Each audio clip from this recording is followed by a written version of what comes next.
on vacation. It's like, yeah. Well, yeah, except for a whole new map came out, right? Yeah, I mean, come on. It's like the Greyhawk world exploded all of a sudden. Yeah. It's crazy.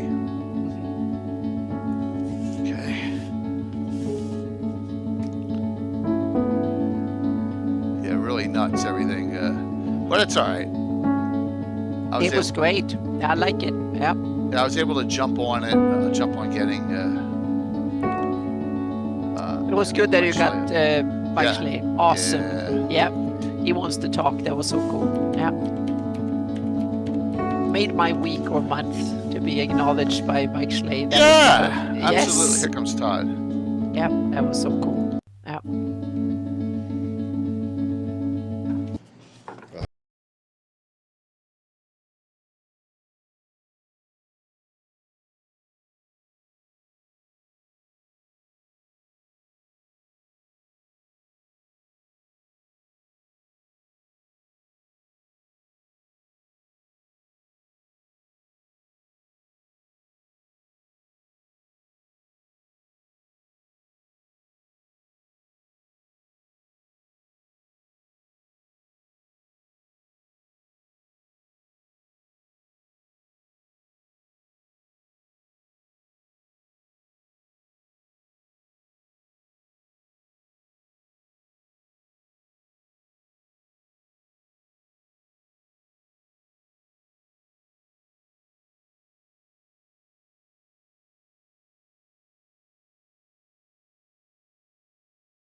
So they can hear us a little bit over the music and stuff. That's our shtick. We've always talked over ads here, so it's fine. Yep. What about profanity? Can I just start stringing together? Well, I'm of on the course. stream, so Todd. you're good. Yeah. Todd, you can do anything you want, man. Yeah. You know that. Because, everyone's going to bust my They let me stones. do whatever I want. Todd, they're going to bust my stones the whole time anyway, just like they did Oh, at yes. GaryCon. You know the How joke. many people the are we running joke. expecting to be watching? About Over 100 or so? Yeah, 100. Yeah. Or We something should like get that. that on. Thank you for doing this. Yeah. Of course. Oh, it's awesome fun. It's our We could- privilege to do it. Yeah. Yeah, absolutely. So just getting through a couple. We got Gamescape 3D ad running. I got. Yeah. And then we'll, Yeah, we lined up Mike Schley for in a month for talking about the new Greyhawk map. So I'm so stoked. So yeah, awesome. Yeah. All right, let me. Yeah, I had everything go out due to thunderstorms coming through here, and I'm sitting here at 6:40, and poof, everything goes off. I'm like, oh, that's great. Oof. Yeah. Yeah. On and off, when you get the flicker of the power, and like, oh. Yeah. Well, it's that sensitive season out here. I'm in Southern California too. I'm out by the 15 down towards San Diego, so Oh, gotcha, south gotcha. of Great. Corona. So Oh, yeah. I thought you were. Okay, great. Yeah, so I'm like 50, 60 miles away from It you. is starting. Yep. Yeah, guy, you probably can't hear the sound unless you have it on, and then it'll be feedback. But yeah, the 44, David, is the number of years my Greyhawk campaign has been in existence now. Congratulations. That's- I was playing in a very highly adapted version of Greyhawk since my first campaign in '85. So the campaign we're just finishing with our group now. We've started moving stuff into Fear, but it was a. What, you mean Owls? So the Owls is Greyhawk. Greyhawk. You're doing. Well, I knew that. The Owls is Greyhawk, yeah. So, and Cool. then I had a campaign with my original group from '85 that we are winding down right now too. So that's been 39 years. Good lord, Yeah. Yeah, So I know. Where's the time go, man? Yep. But now you have new cool content that we want to hear about. Yeah, so we've been moving it. Yep. And honestly, I say that I played in Greyhawk, but my crew we were all 12, and we didn't do all of the books and stuff. We had the maps from was it in Dragon or Dungeon Magazine? I have them on my wall at home now. We had the maps. We had the names of the cities. Yeah, and then you just and that we did everything else up. And yeah, so, but that's what you do. no, we had the names of the wizards and so everything is it's a 40 years on, it is a very radically different from any actual Greyhawk. But that's cool because that's what's going to be in the new rules, meaning how homebrew. Take this Yeah, and homebrew that's- it, make it your own. Yep. The version of Greyhawk that I have been running for 2 decades now is very much the heart of what we're doing here. Yep. David, when I started, there was just the glossography book, right, the folio. So like mine diverged right there in 1980. I know what you're talking about, man. Yeah. You know, it went right off the rails right then and there. And some of the stuff, you know, when a new publication would come out, you'd add something you could, and if you couldn't, all right, you didn't use that. So you know, it's where it's I remember when the 5 of us scraped together to buy the Greyhawk box set when it. I think it had already come out when I started playing, but they had been coveting it, and I joined the group. 83 box set. Yep. Yeah. So when I joined the group, had enough money with my pocket change to buy it, but we'd already been playing for a while, and we bought it, and then like pieced it out to read it, and then we were like, yeah, no, thank you. we don't want to do this. We've already got stuff. That's it, and that's the way it's always gone. And I think that's what Gary Gygax and everyone always said. I think what was it? Make Greyhawk your own. Yep. You know, and that's what we've been doing all these years, and just the community's growing and growing. And I am just back from vacation. I was in Florida for a week, so Welcome back. Thank you very much. Thank you so very much, Todd. It's really good. Talk about the lobster in the room. I was at the beach for 5.5 hours boogie boarding with my daughter yesterday, and so I in spite of the SPF, when you go in and out of the water, so you have me looking like Foster Brooks. There's a deep cut for all of you. Yeah. All right. Ready? Celebrity sweepstakes. Yeah. Yeah. He was on that all the time. He was always, he was playing the bit even then. I may be burping and stuttering through it, but why would that be? Yeah. Oh my gosh, those are the days. So, with me as always is my partner in crime, Anna B. Meyer. I want to welcome everyone to as we come back here after a week off, and I got 2 great guests tonight. A lot of you know Todd Stashwick. He's been on multiple times. He's played in my game multiple times. But what a wonderful DM in his own right. And his good friend David Nett. Did I say Nett correct? Did I say that correctly? Just like if you were speaking German and calling me nice, that would be what it is. Oh, okay. The C is silent. Okay. Very cool. I know that was a joke that went right over my head because I am so fried right now. No, let's So- try out new material. It's all fine. It's all- Most of it's not going to work. I gotta laugh. That's all that matters. We're going to have a fun discussion tonight because I really am excited about what I saw at GaryCon that Todd showed me, plus all the you got a lot of great announcements coming out, and we'll promote this as much as possible. But first, Kind of y'all. we really want to chat with you guys about how you got together and some of the things you're doing at home D&D wise. But I got a special sponsor for tonight. So Troller Games, Chuck Cumbo. He may hop on in the second hour if he's able to. Todd, I don't think you met him. Did you meet the Chenaults and Chuck at GaryCon this year at all? Okay. Well, There were a lot of people there, so I may have. I don't think you did because he said that you guys didn't meet face to face. So Chuck wanted to say, and we're doing 5 Troller Game giveaways tonight as well. So and the exclamation point drawing everyone for that 2 $25 gift certificates and 3 $10 to their store. How about that? Wow. Yeah, definitely, because Chuck really loves you as much as I do, and he said Deacon is the man. That's what he wanted me to tell you. Deacon is not the man.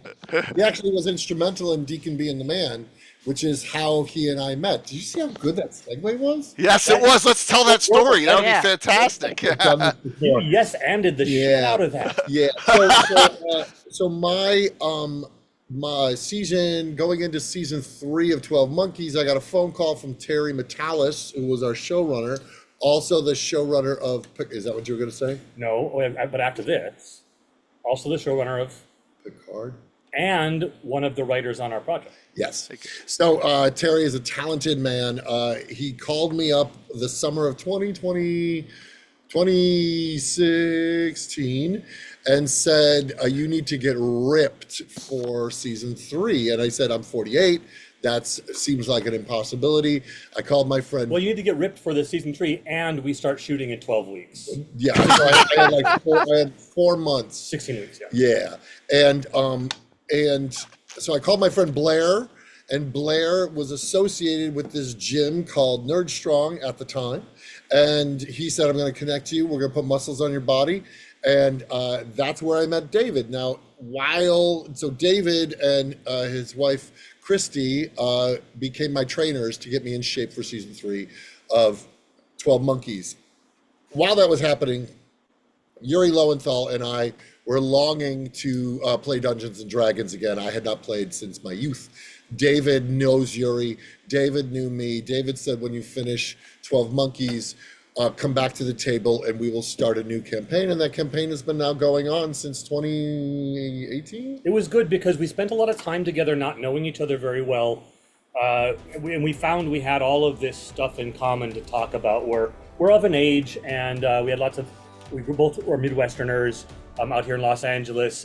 My acting and writing career never went where Todd's did, but we had a lot of the same background stuff. And it gave me this time together, working out together and figuring out this puzzle, which is always a puzzle when you're changing the composition of your body, especially rapidly. And it gave us this opportunity to spend some time together and get to know each other in a place where when Todd was abrasive, I couldn't leave because I had him as well. And I was getting strong, so I was violent. So I got all used the to roids it. that sort of I was forced doing. To like tolerate all of this I would just bullshit, kneel on his chest. It was. I mean, Todd went through boot camp, and we all. I did. Yeah. Been a soldier. Boot camp is tough. Yeah. And essentially, he paid me to become his friend. Yeah, and then still to this day. Still to this day. So we started playing a campaign set in Greyhawk. David DMing me, coming back to the table, and that was really the reignition for myself back into D&D from when I started, which was the late 70s, around the same time as yourself, Jay. And so a lot of this project came out of those early feelings and beginnings that we had as he started playing in the 80s. We all started around the same time, and we had a lot of the same fantasy influences at the time. And the Satanic Panic in the background. So a lot of the obviously a lot of the context was the same. And we started playing. When we started playing, we decided to play 5e. We had a handful of new people at the table. Yeah. And I've taught lots of people to play over the years. We decided we wanted a living game so people could feel excited to buy books and things as we go. But we also came armed with my decade pile of house rules and all the things that Prog Core Fantasy brings. Nice. House rules are the best, man. Mm-hmm. Gotta have them no matter what edition you're playing. Yeah. Well, so you were asking how the genesis of this project. Well, there's a long version. The short version is we were developing pitches for actually comic books, and were they going to be in Dungeons and Dragons official? Were they going to be our own homebrew world? And then one of the pitches was like, well, what if we, based on Mystic Libations, which was the first Kickstarter that I did, what if we started to go, well, what would be the world that place came from? And then that started to grow out to, well, what are the things that we love when someone says fantasy and dark fantasy? And to me, immediately what comes to mind is Rankin Bass Hobbit, Bakshi's Lord of the Rings, Excalibur, Dragon Slayer, Hawk the Slayer, Legend, and Wizards. Then all that music. Yeah, Wizards, even heavy metal. Yeah, I wasn't much into the heavy metal. I was more into the prog rock. It's the prog. Yeah, it was the same for me. Okay. The storytelling side of it, the synths and I remember, while this came out, it would have been still classic rock already when I was listening to it in junior high. But I remember, listening to Zeppelin 4, in the backyard while I'm mowing the lawn, daydreaming and listening to Battle of Evermore over and over and over again. Just this epic fantasy battle story. And that's the part of that era of rock and roll that I was so deeply into. Yeah. Connected to it as well. And the fact that a lot of these bands, if you take like Tull and you take Yes and whatnot, they were taking medieval scoring and pushing them through synthesizers and electric guitars. So, Gary so Gone Live. they were examining a lot of folk music and a lot of fantasy storytelling, but with new tools. And when Plant joined Zeppelin, he's like, "Hey, I'm here with. I write lyrics super fast and I sound awesome. All my lyrics are going to be about Lord of the Rings. Is that okay? Are we cool with cool. that? Let's do that. I'm ready. My hair's down to my ass, and I can hold doves. So, yeah. So those were the things, and then all that great art, all those book covers, Michael Whalen covers, and so all of that vibe. I realized we should distill that into almost its own genre of fantasy. And that's where the term progcore came from. That prog rock, so it's like saying steampunk or saying cyberpunk. Progcore distills that era of dark fantasy for me. But also, I mean, and the other big thing about it, and we've been talking about this a lot this weekend as we get close to the Kickstarter, the other big thing about it is that progressive rock was progressive. As Todd said, it's bringing new instruments and new tools to this kind of music, and we wanted to be the same way with this genre. So, I think there's a lot to be said about, or a lot to be connected to us from the sword and sorcery era and stuff. But again, the progressive part is really important to us. We've got all these beautiful things, all this great art, all these great movies, books, all these cool stories, but there is also the gaming as well. There is also a not small amount, as we all know, of racism and sexism and other bigotry that's endemic to that era. And so we've got the opportunity now to take these beautiful things, strip away that the hatred and bigotry, and tell the stories again with lots of different perspectives and it's not necessary. Yeah, it's not necessary to tell good stories. It's like I love Frazetta paintings, but usually the women are half naked, clinging to the leg of the hero.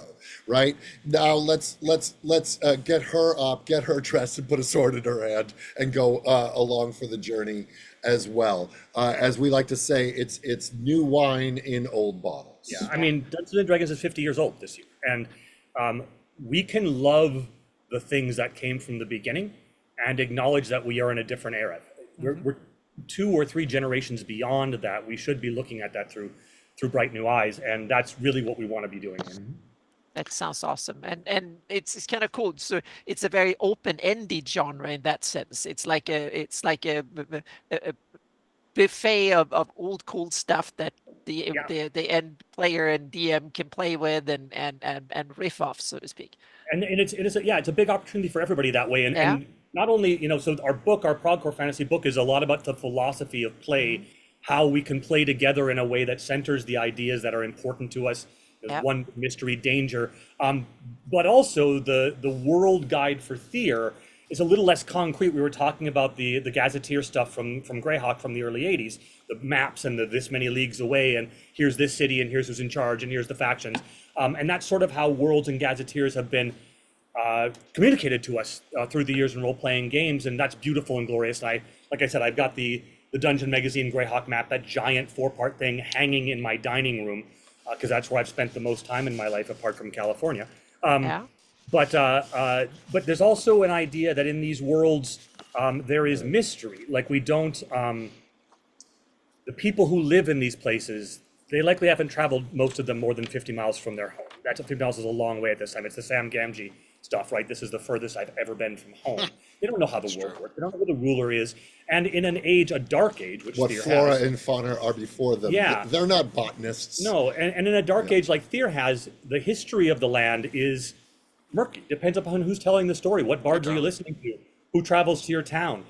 Does this city that from this story even exist anymore? And so we wanted it, as you were saying, open-ended storytelling. We wanted it really to be, here's the handful of things that you as a GM or you as a player might know, but everything else really is a mystery. There's stories, there are myths and things, but how far away is this important city? Well, 10 days. What does that even mean? Right. And so when I think about, because a lot of this is, we keep returning to these 3 words, wonder, mystery, and danger.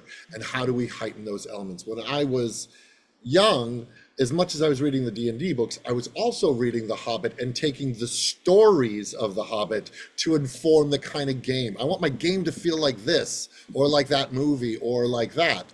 And so we want the stories to inspire them. Doesn't mean they're not going to be new magic items. Doesn't mean there's not going to be locations. Doesn't mean there's not going to be villains and new monsters. Of course they are. But the way that we're going to present them is through a narrative and less through just stat blocks. Yeah, and it's like you're learning about, as many of us did. It's like you're learning about Middle Earth by reading the Big Red Book, right? Yes. So you're reading Bilbo's Big Red Book, and instead of having maps and gazetteers and stuff, you've got the hand-drawn map from Bilbo. You've got his narrative of his story, and so what you know about the areas between the Shire and Rivendell and the Misty Mountains is what you've been told from the story. You know, maybe you could make your way between those things from the stories. Maybe not. So leaving room for the player and the dungeon master to engage and invent, to define it for themselves. And how then do you lay out your games? How do you, as a game master, how do you describe it? Because this isn't D&D specific. It's Pathfinder, it's GURPS, it's whatever, it's Polymorph, it's whatever system you are choosing. But how do you describe things in a way that leaves wonder, mystery, and danger? How do the players choose to, like, we all know what an owlbear is. We all know, but how do you include one in the game that the players don't immediately go, owlbear, it has this many hit points, it has this, like, we know so much. We are crushed under the burden of content at this point. And we're not asking anybody to forget the metagame, right? Many of us have been playing for a long time. Even if you're new to it, if you're a mechanics person, you learn the metagame really quickly. We've all got so many games under our belts of so many different systems. For many of us, the metagaming is part and parcel to what we do. ProgCore asks that from a GM standpoint, from a player standpoint, you get to choose the kind of metagame you're playing. And it's an agreement, these are always agreements between everybody at the table. Right. But if you choose a metagame that centers not power gaming, not optimization, but centers mystery, that centers wonder, that centers danger, and everybody understands that, then you can play what we're hoping for, and what we seek when we sit down to play, is you can play in a way that makes everybody at the table feel in the pit of their stomach like you felt when you first started playing, no matter when that was, whether that was 5 years ago or whether that was 39 years ago. Yeah. I think we're all kind of chasing that butterflies in the stomach feeling of not knowing what's going to happen It's hard to recreate at our age, isn't it? Yeah, it is. But it can be done, and I just ran a one-shot the other day, and the joy of watching people get the willies at the moment. Yeah. So what is your mechanical approach to this? Is this an add-on, like extra rules, subsystems? Is it a complete rule set, or is it just guidelines? What's the approach? It's a multi-layer thing. We wanted to make something that was system agnostic. I think had enough friends. We all have had enough friends. Making new games and making beautiful things. People who are extremely mechanically adept, who are spending 5, 6, 8, 10 years developing a new system to push it out, only to find, and this is true of most of those new systems, though not all, only to find that people don't play your game. They may buy it and read it. Gosh, they call it heartbreaker when you make your own version of D&D and then it fails in the market and you're broken. Well, and even if it succeeds in the market, I've got so many books in my office that I love. They're beautiful, beautiful art, great, well thought mechanics, exciting stuff. I don't have time to play them, and my group wants to play D&D. It's also the most spoken language right now out there. So the idea that you can gather people around the table and just say, we're playing 5e, or we're playing first edition, but 5e right now, I play that mostly because it's spoken mostly. Yeah. But on top of that, though, we didn't want to make a 5e, a pure 5e supplement either, because it leaves out the people who are exploring more broadly, who are also, we want to be in our tent. So we just chose to make it system agnostic. So there's a handful of layers to it. There will be a 5e supplement. Yes. So the first thing is that there's a sort of a philosophy of ProgCore section to the book. And this covers all of the stuff that we're doing, the music, the animation, the documentary. There's a philosophy of ProgCore. These are the things that you can do for your table that will allow you to embrace this metagame and to drive toward that feeling that we that we began with. It's about how you feel when you play the game, that sort of ephemeral, momentary thing where you've all shared this experience, and then you walk away and memories change, and only the 5 or 6 or 8 of you or whatever had that. And before you move past that, what I want to say is the reason that we're doing an album, an animation, an actual play, even a candle, is we wanted to hit this on all these different senses to create that gestalt of what we were experiencing when we first started playing, because we had animation to watch, we had music to listen to, we had the books to read. So it's a lot, that part of the book is a lot about, again, the philosophy of play. And like anything with tips and tricks or philosophies or anything like that, it's broken down. I'm a pretty systematic person at heart. I'm a real, like a physics nerd. So it's broken down in things, but it's about how you choose to play together. And so you take the bits and pieces that speak to you, you leave behind the ones that don't. And that's the first part of it, that's system agnostic. This applies to all role-playing games and really lots of different kinds of storytelling broadly, especially collective storytelling. The next part of it is, this is how we've applied this to our games. We play a handful of different games, like Todd says, mostly 5e. I love running Numenera and a lot of the Monty Cook stuff. I've got a couple of other games I play a lot. This is how we bring Progcore to our games. So we start to get a little more specific. When you're in these situations, this is what you can do. When you're a player, this is what you can do. When you're a game master, this is what you can do. And then we move beyond that specificity. We've got some stuff for the world, which we love, the stories Todd was talking about. But then we specifically have a conversion guide for 5e, because that is the relatively 80% of the market universal language. So we take it from broad philosophy to, this is how we use the philosophy at our tables, to this is what we do for 5e. And so that, walking through that example, hopefully we can help people understand, if you want this feeling at your table, like this is how we get to it. One thing we just put out for free RPG Day, David crafted this beautiful, we're still playtesting it, but we wanted to put something out in the marketplace of how to approach hit points and how to approach long rests and short rests to increase the danger in your games. Yeah, I mean, and so that document is out there free. You can download it. Progcore free RPG, right? Yeah, I've already linked it. I've linked it already, and I got it right here. Yeah, it's a very narrow slice of stuff, but it's specifically, oh, look at that. It's specifically about danger and hit point recovery in 5e. So danger being one of the 3 pillars. We all know 5e here. One of the really hard things about 5e as a game master, storyteller, and as everybody working together, is sustaining a sense of danger across in-game hours and days and weeks. Like because characters, there was a decision made in the design of 5e, for better or for worse, and better for lots of styles of play, maybe worse for Progcore, to make it less important to have lots of magical healing in a group and let characters heal themselves rapidly under certain circumstances during play. Short rest, long rest, getting all your hit points back over a long rest, having the ability to get all your hit points back over a short rest, and that makes it really hard for accumulative stress over the course of like an adventure for the players. And so we've got some house rules. Some of these, the short rest and long rest are pretty well baked. The field medicine stuff is a little bit fresher. I haven't had as much chance to play test that, so that's a little rawer, and you can tell by how many bullet points there are. But what I would add also is, this also really helps to connect the players to each other, and that is a big thing. And I think a lot of because of video games, again, for better or for worse, a lot of D&D has tilted towards power fantasy, has tilted towards min-maxing, and tilted towards all of my subclassing, all of my customization for my character. And then a lot of the game can become about, I'm just waiting to do my thing, disconnected from the party as a whole. And so this is an opportunity to really keep the party in tune with each other, to keep them healthy, to keep the game going forward. You need each other. So and it mechanically asks you to check in on each other. It mechanically asks you to help each other.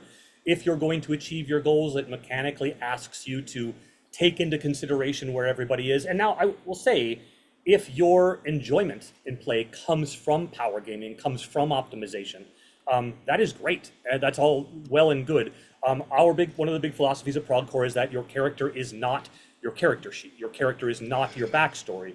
Your character is the actions that they take during the game. It's the things you do at the table. Yeah, heroes aren't their powers. They're the choices they make. It's what they choose. And so most of our, I would hesitate to say, but I think all of our Progcore style house rules around 5e specifically, but in general for the game, are about driving toward that, connecting players to each other, connecting building characters an to each other. intimacy of the moment, building the connection between the party. One of the phrases that we love is your sharpest blade is your wits, your strongest magic is your party.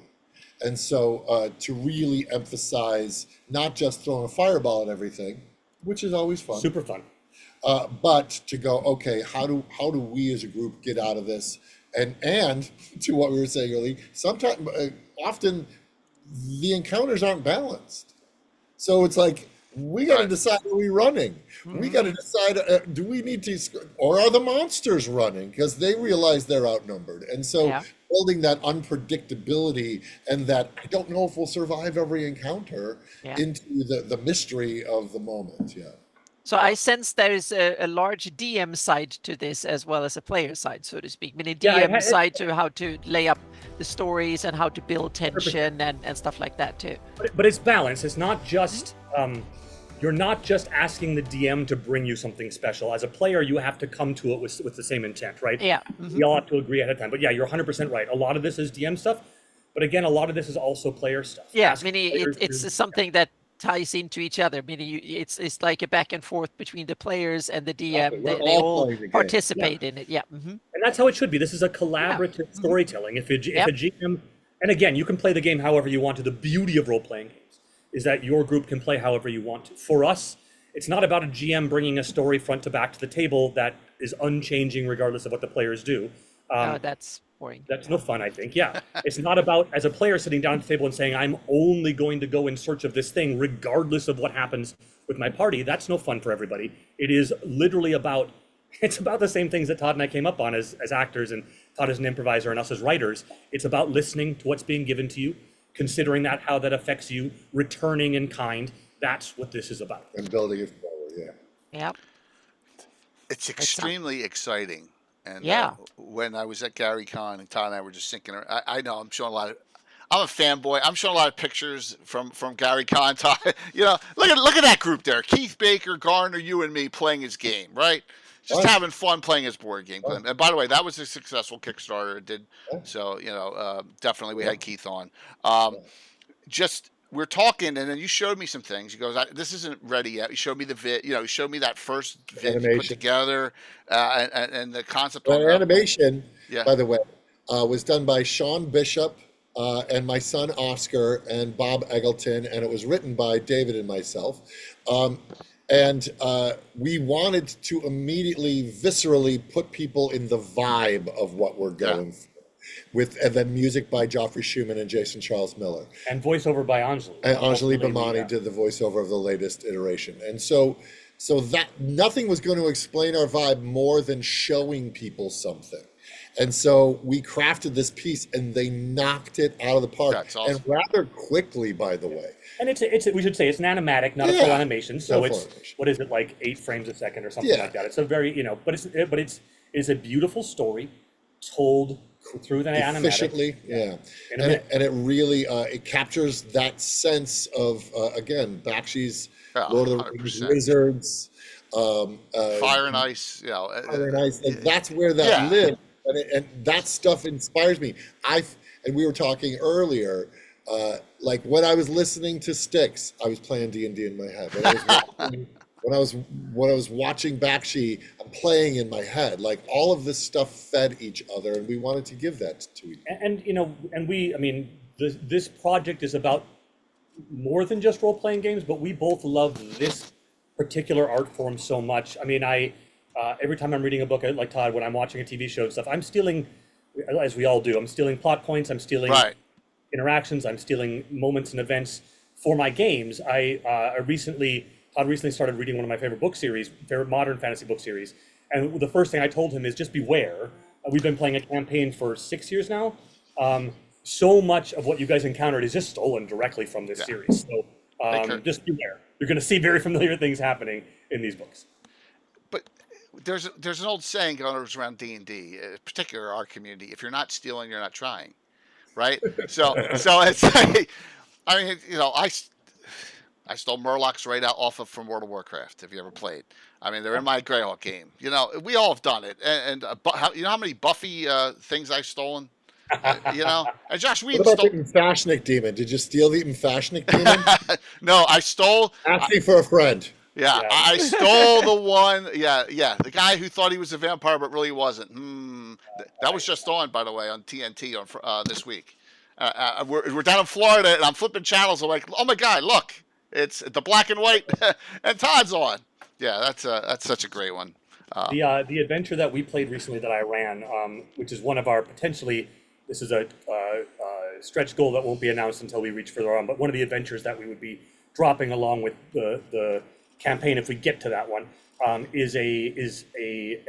started out as an Iron GM competition adventure from that I wrote in 2013, I want to say 2014 maybe, at Great Falls Gaming Convention. Took second place at the Iron GM competition, but it was all based on what if Die Hard, but a fantasy adventure. Yeah, so fun. And it, in the end, over the years, it's become something somewhat different from that. But that's the fundamental basis of it is, what if you're John McClane stuck in this building, fighting off bad guys who've ambushed the building. And you can. So what I think I'm going to like about this is you guys have made it so, man, if I want to play this in Troller Games, Castles and Crusades, I'm not going to have an issue.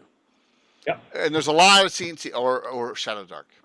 Yeah, or right? Blades in the Dark, or any game. Right. I mean, there are some games that are already closer to our sensibility, I would say. If you're playing Zweihander, for instance, the Shadow Dark. The healing process and the danger of Zweihander is super high.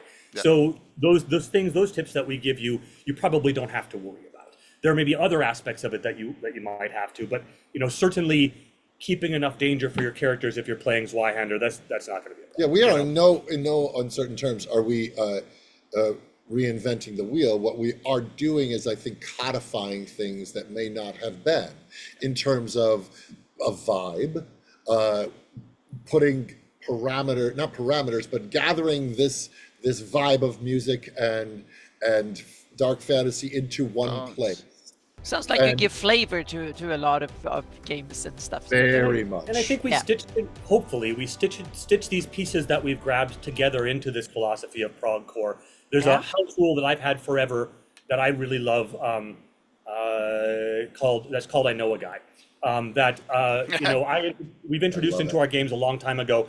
But the point of I Know a Guy is to encourage a handful of things at the table. It's to encourage players to, rather than writing 30 pages of backstory for your first level character, to let your backstory develop at the table, which is exciting for everybody because everybody gets to participate. So it encourages you to say, in a certain situation where something's been laid out, to be like, oh, I know a guy. You're world building on the fly. Yes, and so it's a mechanic because players respond to mechanics. But it's a mechanic that encourages that cinematic style of play, that unraveling, revealing with everybody else style of play. It rang a bell. I posted it on Twitter years and years ago, just kind of a breakdown of it because a lot of people were asking me about it, and it went pretty big. And but then I started to get, like somebody said, this is very similar to a mechanic from 13th Age, which I haven't played 13th Age, but I'm surprised. Again, we're not reinventing the wheel here. That was done in the 70s. We're refining things. We're bringing ideas to the fore. And so there's a great mechanic in Mazes, 9th level games, where Chris O'Neill, we've talked about it, he builds in flashbacks. Yeah. You can just throw a flashback. And if you need something in the moment, you can buy a flashback. So that it's, so that then you have to tell the story at the table. That's cool. What happened in the past that can now inform something you need right now. Yeah. When we were all kids, Our Yeah. first character we took forever to make up because we wanted that character to be perfect. Our first ever one. Then when that character died, we started making up characters in 5 Like 1 minutes. hour later. Yeah, yeah, And then, right. and then when that There's no happened 5 background. times, there were no Those of us who played backstory. 1E or basic, yeah, we had a book of Right. characters that rip a page Yeah. out. the next Yeah, one. and that Yeah. character we developed as we went. We got the And character you up, just and the story randomly became took one of the afterwards. old ones, renamed it, Yeah. or gave like number 2. I personally like the idea of having, and David and I have talked about this, a 3-sentence backstory. Like, he was a soldier who then left for farming, got pulled back into he left it to be a farmer, got pulled back into the game. Boom, that's all we know, and then I will find out the rest on the way. There's a lot. Yeah. So a lot of what we're talking about in sort of the philosophy, the transition between the philosophy to the tactics, part of the book is this kind of thing. Like, if you want this, if you like this idea of a character is not their character sheet, a character is not your backstory, here's how you can implement it in your games. Yeah. Do you provide a lot of like random generators or examples?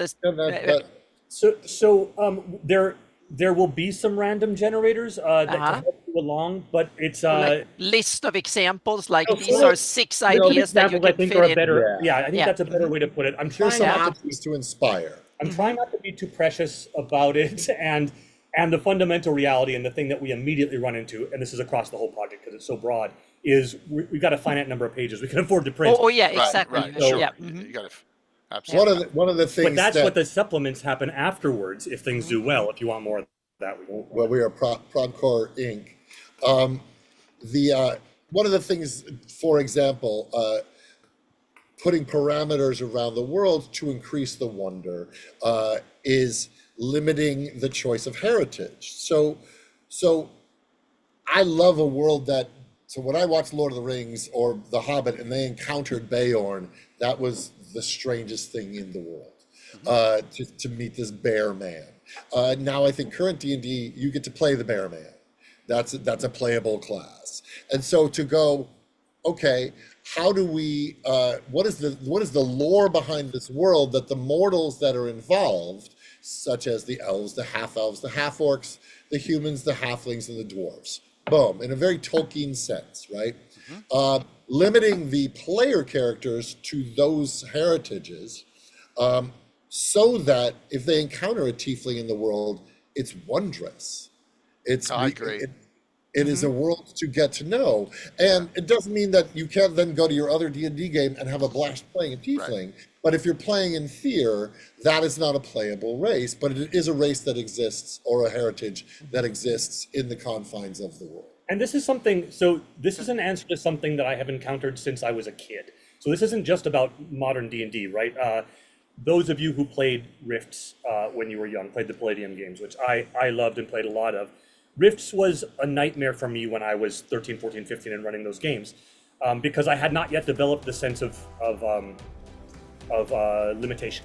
So my players would come to the table for a game of Rifts and this guy's a ninja and this guy's driving a mech and this guy's a dragon and this guy's a baby with psychic powers. Now what do I do as a game master to create a story that can challenge both the ninja and the guy with a nuclear weapon on his neck? Like, and this is so this isn't like a modern game problem. This is It a sounds problem. like the Mighty Heroes back in the day, the cartoon.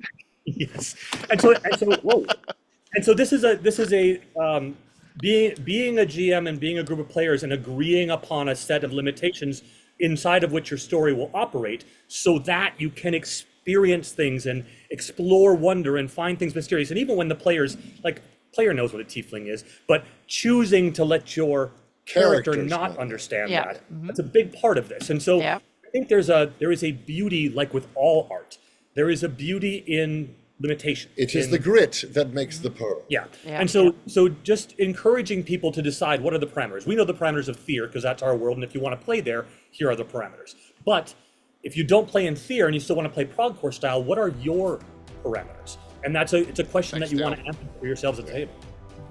So I was thinking on. Okay, Oh, sorry. Jay. real quick, I want to get a couple audience things in real quick. Just yeah. it's scrolling so fast. So first off, your bartending buddy Darling's here. Okay, Todd from GaryCon. I love yay. You want to say hi? Okay. So Hi. and her and Bones is here too, and the whole crew. Yeah. Surprised me with my Woodford.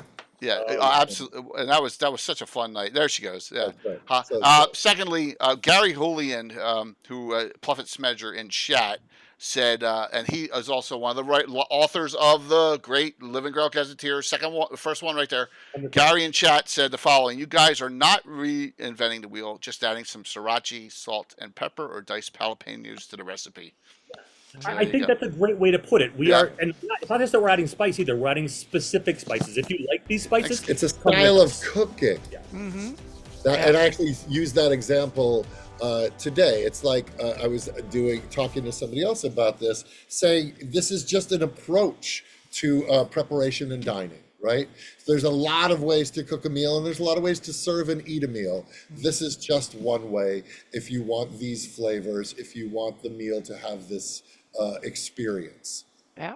So thank you for helping me with your spice references, because it brought back that metaphor. Yeah. Because even though we're all Greyhawk here, we love to see stuff come from a different angle and a new perspective. And like I don't know why no one in the past has jumped on this, because when I was a kid, let me tell you something. Wizard scared the shit out of me. That movie scared me to death. You know, a million people dying on the field and all this, and then finding the archive Nazi stuff. That was crazy stuff back then. You know, being a 12-year-old watching that movie. You know, so and now I look at it and I'm like, wow, man. And I think the reason, we have the benefit of time. At the time, right, it was just entertainment. Now that it has been, that we've had the benefit of time, and we've had other versions of fantasy introduced, whether it's anime or Pokemon or Harry Potter. There's been a lot of other fantasy that we can look back at this moment and go, wow, this had very specific flavors. Let's examine what those flavors are to inspire us in our world building, in our storytelling, and in our game